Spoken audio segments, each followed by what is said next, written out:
अभी जब सपा के प्रवक्ता ने खिलाड़ियों के बारे में बात की तो आपने बात क्यों घुमा दी? पूरी बात कंप्लीट करिए सर। 40 जवान शहीद हुए, उनके बारे में आप मजाक कर रहे हैं। मजाक कर रहे हैं, हमने उनके बारे में बदला लिया। अरे साहब बदला नहीं, आपने जहाज नहीं दिए, ये सच्चाई है। मैंने कहा कुछ भी,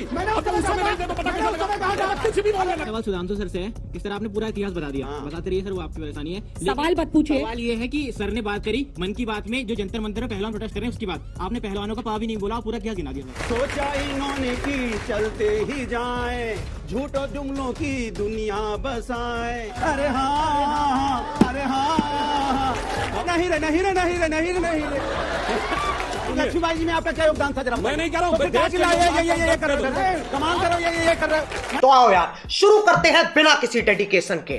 तो पीएम ने जो कुछ कहा उस पर सांसद महोदय हमने सुना दिया देश को कि पीएम ने आज ये संदेश दिया। अब आप ये बताइए कि क्या खुद पीएम कर्नाटक में, आपके अध्यक्ष कर्नाटक में, यूपी के मुख्यमंत्री कर्नाटक में, चुनाव से क्या रिश्ता है इसका? You are a good question.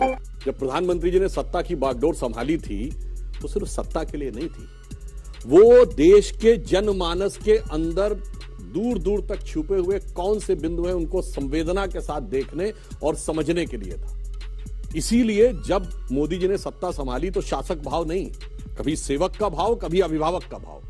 इतना मत फैल, फट जाएगा। मैं एक सिंपल सी बात कहता हूं, ये मन की बात है ना, मन का कोई अंग्रेजी शब्द नहीं है। तो जिन लोगों ने विदेश की आयातित मानसिकता के अनुसार राजनीति समझी है, उनके लिए मन का समझना ही असंभव है। वो जनमानस तो कहते हैं, भारत के मन को कभी नहीं समझते थे। पीएम राजनीतिक बातें नहीं करते हैं मन की बात में। क्या आपको भी नहीं लगता सेल्फी विद डॉटर्स के साथ आप लोगों को भी जुड़ना चाहिए? 5000 साल के इतिहास में कभी ऐसी पुस्तक नहीं लिखी गई जिसने मनुष्य को मनुष्य से बराबर माना हो, जिसने स्त्री को पुरुष से बराबर माना हो, जिसने जाति, क्षेत्र, धर्म, नस्ल, रंग सब भेद को मिटाकर कहा हो कि ये नागरिक हैं और सब नागरिक बराबर हैं।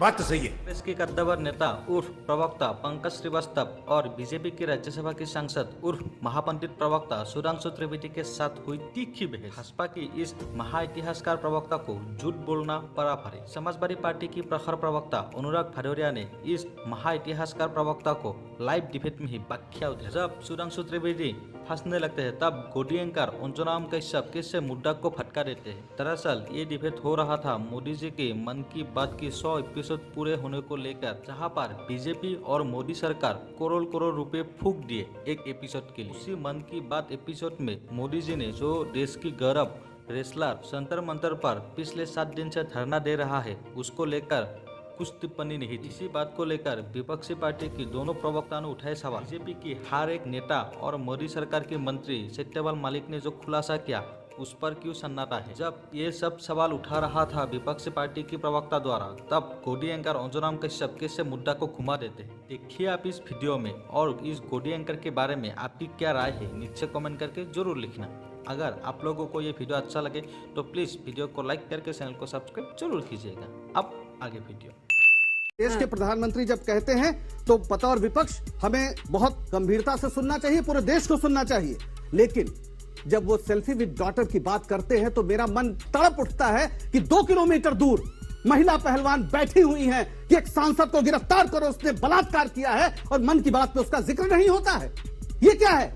ये कैसी मन की बात है? ये मन की बात नहीं है, ये मनमानी की बात है। ये हुई ना बात। इस देश की महिलाएं, वो पहलवान जिन्होंने इस देश के लिए मेडल जीता, जिन्होंने इस देश का गौरव बढ़ाया, प्रधानमंत्री ने उनका स्वागत किया था, वो 3 महीने पहले भी धरने पर बैठी थी और आज भी बैठी हुई हैं। उनकी एफआईआर तब लिखी जाती है जब सुप्रीम कोर्ट हस्तक्षेप करता है। इससे ज्यादा शर्म की बात नहीं हो सकती। और मन की बात में अगर ये पूरा नहीं है तो फिर गंभीरता से सोचने की जरूरत। अभी ये बड़ी अच्छी बात कही आप।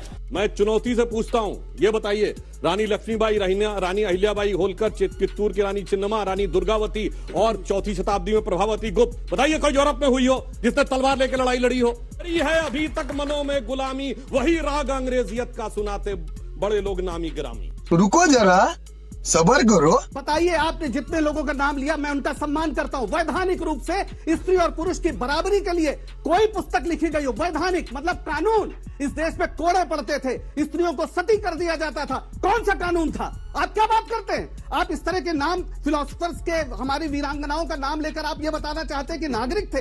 लोकतंत्र तक नहीं था, नागरिकता की बात करते हैं। राजा और प्रजा के संबंधों को आप गौरवपूर्ण बात करते हैं। क्या बात है सर, क्या बात है सर। और यह संयोग नहीं है कि जितने रियासतें थी उस समय अंग्रेजों के साथ, वही आपके जितने आरएसएस का पूरा अभियान था उसका संरक्षण करते थे। और यही वजह है, आप असली बात का जवाब नहीं दे रहे हैं। उस आजादी की लड़ाई में आप कहां थे? कहां थे आजादी की लड़ाई में?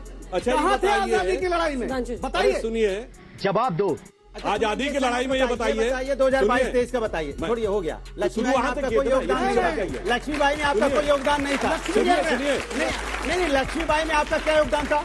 अच्छा, लक्ष्मीबाई जी ने आपका क्या योगदान था? जरा मैं नहीं कह रहा हूँ, तो फिर क्या ये कर रहे हो? कमाल कर रहे हो, ये कर रहे हो। हाँ भाई, कैसी लगी? अरे कमाल, आपसे पूछा जा रहा है 2022-23 में लोग परेशान हैं, उनके बारे में बात कीजिए। तो आप इतिहास पहलवानों की बात नहीं होगी, लक्ष्मीबाई के मुझे नाम की बात लगता करते हैं। है ये अनुराग भदौरिया जी को सुनाई कम पड़ता है क्या? जवाब दे ले। भदौरिया जी, आपको सुनाई कम पड़ता है क्या? आपके बगल वाले ने 5,000 शब्द बोला, 5,000 शब्द इन्होंने बोला, इन्होंने बोला भाई। अच्छा चलिए, अब आज की बात करते हैं। अब आए ना लाइन पे। एक जवाब ले। आज राष्ट्रीय पार्टियों से लेकर क्षेत्रीय पार्टी तक सिर्फ एकमात्र भारतीय जनता पार्टी है जो परिवार की पार्टी नहीं रह गई है। ये है देश के मन की बात। बाकी सब private limited, sons and daughters और कुछ नहीं, खत्म। बोलिए, मन की बात बोलिएगा। ये सवेरे मैं उस समय जब आपके साथ डिबेट में था, एक बात और परेशान होने लगे। अरे परेशान आप परिवार बता रहा हूँ अभी। नृत्य शैली में आप बोल रहे हैं, हाथ हिला। अच्छा, इनका परिवार क्या है? बोलिए। इनका परिवार वो है राजनाथ सिंह के बेटे पंकज सिंह, वो परिवार में नहीं आते हैं। पूरा सिंधिया परिवार ले लिया। पार्टी चलाते हैं क्या? सुन लीजिए, मैं पंकज सिंह पार्टी चलाते हैं। क्यों नहीं भाई, एमएलए है ना। एमएलए क्या होता है? एमएलए क्या होता है? एमएलए पार्टी चलाते हैं। आप कभी पार्टी अध्यक्ष बन सकते हैं? पूरा नोएडा नहीं चलाएंगे। अब मेरी बात सुनिए अनुराग जी, आप कभी पार्टी अध्यक्ष बनिएगा? इसकी माँ का भोला चेहरा। पूरी बात कर भैया जी, आप जुलते हम तो चाहते हैं कि आप फले फूले, पार्टी अध्यक्ष बने समाजवादी पार्टी में, ताकि एक परिवार का वर्चस्व खत्म हो। बोलने देंगे तो क्या चलेगा? सवाल पूछ रहे हैं, जवाब अरे दे तो रहा हूँ। भाषण देने थोड़ा। अरे पूरी बात, मैं सवाल सुन लिया, अब मेरी बात तो पूरी हो जाए। एक दिन आप पार्टी अध्यक्ष बनिएगा। अब सुन तो लीजिए, एक वो दिन आएगा जब अनुराग भदौरिया भी समाजवादी पार्टी में अध्यक्ष बनेंगे। दलाल कहते हैं, ये दलाल है। चौटाला फैमिली के साथ सरकार किसने बनाई है? फैमिली कौन, वो पार्टी कौन चलाता है? अध्यक्ष कौन है? शिवसेना के साथ सरकार किसने बनाई? अध्यक्ष कौन था शिवसेना का? पीडीपी के साथ सरकार किसने बनाई थी? कौन अध्यक्ष था? बादल के साथ सरकार किसने बनाई थी? कौन अध्यक्ष था? जेडीयू के साथ सरकार किसने बनाई थी पटना में? कौन अध्यक्ष था? नहीं याद है। इतना ही परिवार खोला है, पूरा परिवार ही परिवार है भारतीय जनता पार्टी में। इनको क्या चाहिए? सत्ता पाने के लिए किसी के साथ भी गठबंधन कर लेते हैं, और जब उनके साथ सत्ता मलाई लेन देन में कम हो जाता है तो आधे भाग जाते हैं। जेडीयू भाग गया, पीडीपी के साथ समझौता खत्म हो गया, बादल जी भी चले गए, शिवसेना का 2 फाड़ हो गया। आप सत्ता के लिए सब कुछ करते हैं। समझ रहे हो आप? इसलिए आपको सुना दूं, आप जनता की बात तो करते नहीं, तो मैं बोलता हूं। कह दूं तुम्हें क्या चुप रहूं, जनता के मन में क्या है, कह दो तो बोलूं, पोल यहाँ पे खोलूं, ये भी वादा है। सोचा, क्या बात है, क्या बात। सोचा इन्होंने कि चलते ही जाएं, झूठों जुमलों की दुनिया बसाएं, सोचा इन्होंने जनता को रास्ता भुलाए, महंगाई बेरोजगारी बढ़ाए। अरे हाँ, अरे हाँ, सच है ना? फिर ये क्या बोले? नहीं रे, नहीं रे, नहीं रे, नहीं रे, नहीं रे, नहीं रे। समझ रहे हो? कमाल है भाई, ये बोलोगे। देखिए, मेरा मानना है अनुराग जी को डिबेट की बजाय अच्छा, वो इंडिया लाफ्टर शो और इंडिया सिंगिंग वाले शो में ज्यादा जाना चाहिए। ऐसे करते हो तो क्या? क्योंकि फिल्मी गाना गा रहे हैं, नृत्य कर रहे हैं। अब जवाब सुनिए। बोलिए, आज जवाब। इसलिए मैं नहीं बताऊंगा। जो भारत में सिविलियन अवार्ड्स मिलते हैं, highest civilian award Bharat Ratna है ना। भारत के 2 प्रधानमंत्री ऐसे हुए हैं जिन्होंने अपनी सरकार में, अपनी अध्यक्षता में बनी कमेटी से अपने को भारत रत्न अर्पित किया। एक पंडित जवाहरलाल नेहरू और एक इंदिरा गांधी जी। लिस्ट निकाल के देख लीजिए तो साफ हो जाएगा। मुझे बड़ा आश्चर्य हो रहा है कि आप जैसे विद्वान आदमी ऐसी बात कर रहे हैं जो राज्यसभा के सदस्य हैं। करने लगे। गजब बेइज्जती है। आपको पता है वो दोनों भारत रत्न कैसे मिले थे? जब लौट के आए नेहरू जी, ये उनकी कमेटी का कोई, उनकी कैबिनेट का ये नहीं था डिसीजन कि उनको भारत रत्न मिलेगा। ये राजेंद्र प्रसाद जी ने अपनी आत्मकथा में भी लिखा है और ये बहुत स्पष्ट है। जब बांडुंग सम्मेलन से लौट के आए, पूरी दुनिया में उनका डंका बज रहा था, तो राजेंद्र प्रसाद जी ने कहा कि मैं अपने राष्ट्रपति बतौर मैं अपनी ये फैसला लेता हूं और उसके बाद उन्हें भारत रत्न दिया गया। यही नहीं, अभी और सुनिए। पद्म पुरस्कार या भारत रत्न देने की एक प्रक्रिया होती है। दोनों ही प्रधानमंत्रियों पर आपने झूठा आरोप लगाया है। उन्होंने, उनके कैबिनेट ने ऐसा कोई प्रस्ताव नहीं दिया था। इंदिरा गांधी ने जब क्या बात करते हैं, इंदिरा गांधी ने जब इतिहास नहीं भूगोल बदला, जब बांग्लादेश बनाया, उसके बाद उस समय के राष्ट्रपति ने यह बात कही। और आप दोनों फैक्ट में आपको चैलेंज करता हूं। चाहे देश के प्रधानमंत्री मोदी जी हो, हम उनका सम्मान करते, देश के प्रधानमंत्री, चाहे नेहरू जी रहे हो, चाहे कोई भी रहा हो, लेकिन अफसोस की बात, आप प्रधानमंत्रियों के बारे में ना बोला करो। हम जब हर देश का प्रधानमंत्री मतलब देश का प्रधानमंत्री, और चाहे किसी दल का भी हो, हम सब उसका सम्मान करेंगे, क्योंकि जनता चुनती है देश के प्रधानमंत्री को। आप लोगों की जो आदत बन चुकी है किसी प्रधानमंत्री के बारे में कुछ भी कहना, ये गलत है। शाबाश बेटा, बहुत बढ़िया। प्रश्न बीजेपी के प्रवक्ता से है कि अभी जब सपा के प्रवक्ता ने खिलाड़ियों के बारे में बात की, तो आपने बात क्यों घुमा दी? पूरी बात कंप्लीट करिए सर। उन्होंने मुझसे होने के बाद उसके ऊपर टिप्पणी की जाएगी। मेरा क्वेश्चन सुधांशु त्रिवेदी जी से है कि जब भारत की सीमा सरकार के दायरे में आती है, तो फिर आतंकवादियों के पास इतना गोला बारूद कहां से आ रहा है? Good question. आपने बहुत अच्छी बात कही। जब से हमारी सरकार आई है तब से गोला बारूद में इतनी कमी आ गई है कि आने से पहले आप बताइए भारत का एक इलाका बताइए जहां बम धमाके ना होते हो। चंडीगढ़ से शुरू करिए, चंडीगढ़, दिल्ली, लखनऊ, वाराणसी, हैदराबाद, जयपुर, सुनिए अब सब खत्म हो गया है। देखिए अपने अपने टर्न पे रहिए, पुलवामा अपने अपने टर्न। अरे भाई पूरी बात बोलने दीजिए। अरे भाई मैं पूरा बता रहा हूँ। वहां चले गए। आप क्रोनोलॉजी समझ लीजिए। उनके समझ में आता है, क्या बहस करने लगते हैं। मैं कह रहा हूँ अब सिर्फ दक्षिण कश्मीर के 4 जिलों में रहेगा। अच्छा मैं एक बात कह रहा हूँ, अंतर कितना आया है? याद करिए हमारी सरकार आने से पहले रेलवे स्टेशन पे लिखा रहता था ना कि छूना नहीं धमाका हो सकता है। पार्क में लिखा रहता था छूना नहीं। अब होता है कि नहीं? पुलवामा पूछ रहा प्रभु। हाँ पुलवामा में वही बताओ, वही बताओ। हमारी सरकार नहीं बता रहे, आपकी सरकार है, आप जवाब दो। ये हुई ना बात। क्या गुस्सा आ रहे हो भाई? आपको उधर बोल रहा है, आप हमारे पर इतना तेज। हम तो पुलवामा पूछा था तो मैंने जवाब दिया इंडियन ना। है भाई, इंडियन है। हाँ तो वही मैं जवाब दिया था ना। हम तो आपके ही देश में रहते हैं, आपके ही भाई हैं। हाँ इसीलिए तो हम कह रहे हैं ना, आप चुनाव करीब है और बार बार ये सब दिया तो 5 जहाज भी देते थे, 40 जवान शहीद नहीं होते हमारे। वो नहीं दिया। सतपाल मलिक कह रहे हैं, सतपाल मलिक कह रहे हैं आपकी पार्टी में अभी भी है, निकाला भी नहीं। जवाब देता हूँ, अब जवाब देता हूँ। ठीक है। देखिए आर्म फोर्सेस का जब मूवमेंट होता है तो वो इतना कॉन्फिडेंशियल होता है, सिर्फ कंसर्न ऑफिसर के अलावा किसी को पता नहीं होता। गवर्नर को पता कैसे लगा? पॉइंट नंबर 2, यदि उन्हें किसी भी प्रकार के जहाज की आवश्यकता होगी तो सीआरपीएफ, डीजी सीआरपीएफ या होम सेक्रेटरी से मांगेगा कि गवर्नर से मांगेगा। एयरफोर्स पे तो कोई हैसियत नहीं होती गवर्नर की। अगर उनका जहाज उतरना है एयरफोर्स के स्टेशन पे तो परमिशन लेनी पड़ती। वो कहां दिलवा देते एयरपोर्ट से? अभी बदत है भाई, अभी बदत है। जम्मू कश्मीर का गवर्नर ऐसे ही था, उसे कुछ नहीं पता था। ये गवर्नर कहां बीच में आता भाई? नहीं अरे कहां से बीच में आता भाई? आप क्या होता है? देखिए इनका होता है कि प्राइम मिनिस्टर से ज्यादा नेशनल एडवाइजरी काउंसिल के चेयरमैन को पता होता था। ये जवाब वहां दीजिए। उन्होंने कहा मन की बात पर जितनी भी कोशिश कर ले, चुनाव की बात पर ही यहाँ पर चर्चा होगी। आमी मानुस 2 दिन में पलट गया। अंजना जी, मन की बात कितनी भी की जाए, मन का विष ही निकलता रहता है। वो तो देख रहे हैं कि शहीद प्रधानमंत्रियों के लिए निकल रहा है, बाकी तो छोड़ दीजिए। 40 जवान शहीद हुए, उनके बारे में आप मजाक कर रहे हैं। मजाक कर रहे हैं, हमने उनके बारे में जो बदला लिया। अरे साहब बदला नहीं, आपने जहाज नहीं दिए, ये सच्चाई है। इस समय सेना के शंकर राय चौधरी जो हमारे पूर्व सेनाध्यक्ष हैं, वो भी बोल चुके हैं इस बात को।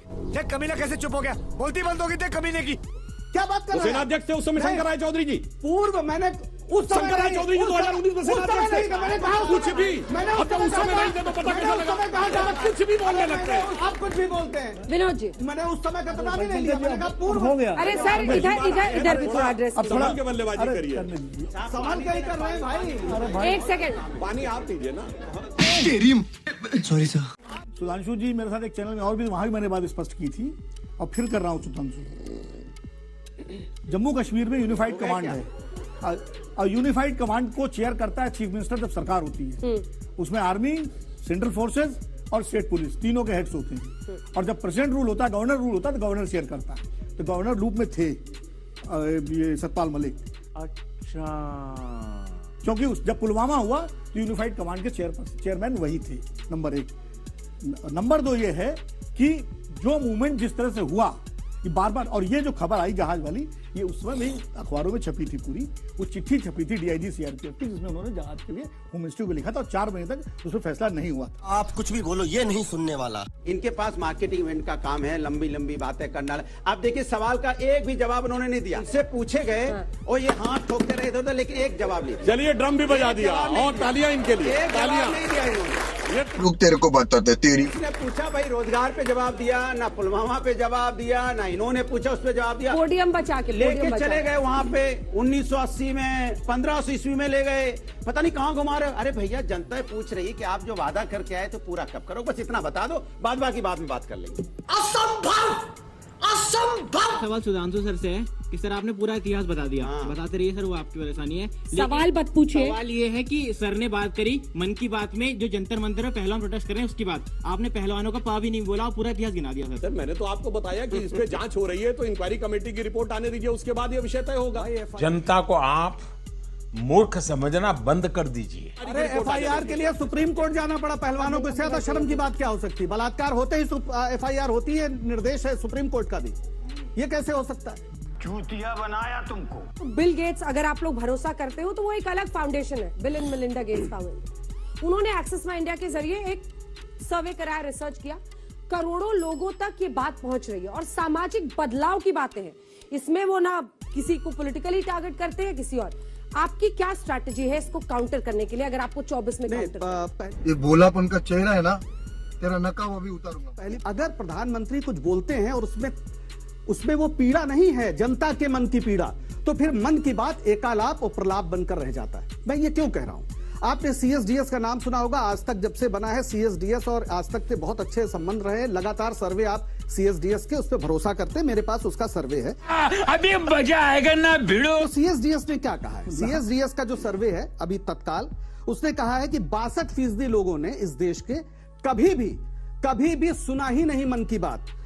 नियमित सुनने वाले सिर्फ 5% हैं।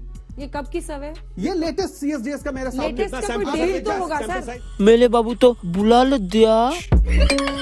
हम लोग प्रामाणिकता से किसी सर्वे को बैक नहीं कर सकते। मैं यही कह रहा हूँ कि हमने बिल गेट्स की बात की क्योंकि वो को फाउंडर है माइक्रोसॉफ्ट के। मैंने कहा उनका सर्वे है, एक सर्वे ये भी, मैंने उनको कुछ नहीं कहा।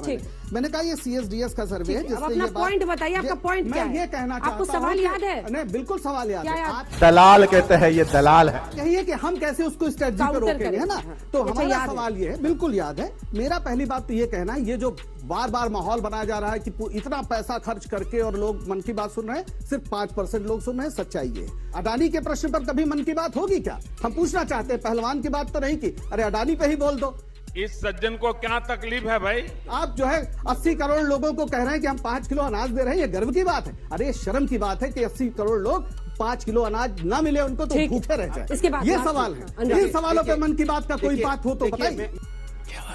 मैं आपसे एक सवाल कर रहा हूं भाई, प्रधानमंत्री जी अगर मन की बात कहते हो, देश के प्रधानमंत्री हैं, तो आप इतना हल्ला काहे मचाते हैं? आप क्या अकेले थोड़ी हैं? ने कहा इतना आप हल्ला मचा रहे हैं? देश के प्रधाधानमंत्री तो आप मचा रहे हैं। इतनी देर से आप हल्ला मचा रहे के साथ हैं। ऐसा लग रहा है कि प्रधानमंत्री जी सिर्फ आपके हैं, किसी के हैं ही नहीं। प्रधानमंत्री जी ठोक रहे हैं यहाँ पे हाथ इधर उधर। तू है, तेरे को पता नहीं है, लेकिन तू है। और जो उन्होंने 5 किलो मुफ्त राशन पर कहा है कि ये शर्म की बात है देश के लिए। पाकिस्तान हमसे 10 अंक आगे। खाने को खाना नहीं, पीने को पानी नहीं, आटे को लेकर लड़ाई चल रही है। ना बिजली ना पानी है और ना हिफाजत जारी और कहते हो हमारे इंडेक्स में आप खोपड़ी तोड़ साले। कौन सी हिंदुस्तान अमेरिका से कंपेयर करो तो पाकिस्तान से कंपेयर करने लग जाते हो। बहुत बहुत धन्यवाद आप सभी का। बस हवा निकल गई।